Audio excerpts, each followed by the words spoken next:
To go back to 1999, and I got a call from a friend who said, look, there's a group of women who are working on a project to commemorate the Pan American Exposition, and there are no black women who are involved in that project. And so I thought about you, and I thought you should be involved in it.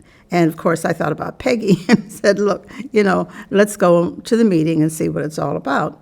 And so what emerged was that the group that called itself eventually Women's Pavilion Pan Am 2001 was planning a number of focus group projects to identify and celebrate the accomplishments and contributions of women in various fields. So they had women in the arts, women in medicine, women in the law or politics or what have you. And Peggy and I decided, all right, so we want to look at African American women, but we didn't know much about what African American women in 1901 had been doing with the Pan American Exposition. We later found out, and not too much later, found out from one of the members of that group that a group of black women, mainly the Phyllis Wheatley Club, had actually held a protest rally in 1900. And I thought, what? Who had the audacity? These black women had the audacity to have a protest in 1900 about the Pan American Exposition? So that sparked us and sparked our interest in why they protested. And then we looked at, the exhibits that were part of the Pan Am related to African American history and life. One was the old plantation, and the other was Darkest Africa. So Peggy took Darkest Africa to research, and I took the old plantation. But in the meantime, that group of black women, what were they doing? What were they protesting? And so then we found that there was another exhibit called the Negro exhibit, and that exhibit was to identify and celebrate and commemorate all the advancements that African Americans had made since enslavement. And that was really I think the spark that ignited us, because it symbolized to us a lost history as far as the Pan Am was concerned, and African Americans. I think most people knew about those other two exhibits, Old Plantation and Darkest Africa, but nobody really knew much about the Negro exhibit, which was an exhibit that was curated by W.E.B. Du Bois.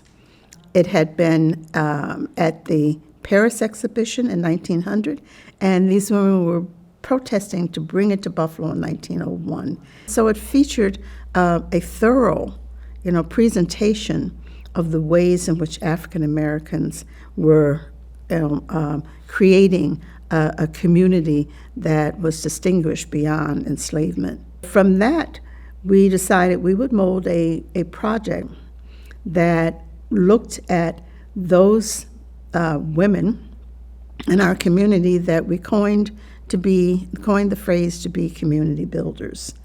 And they were women that some people knew. They were women that were totally unknown. There were women that were known at one time but were forgotten. And so our idea was to find their biographies, to ask the community, actually, to be part of this process and engage with us in providing us the biographies of women that they saw as community builders. But we also did research going over the 100 years from the Pan American to the present, which was 2001 when we launched the project. We thought about compiling a book. Certainly that was one thing. And again, we did not see this project as going beyond the 2001.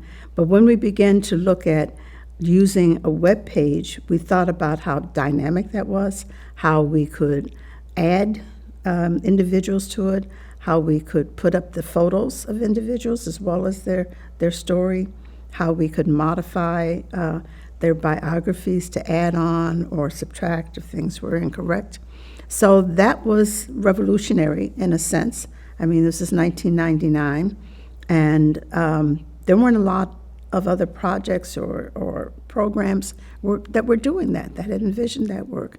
So the addition of the web page was for us, a really pivotal moment, and one that I think sparked a lot of what we continue to do.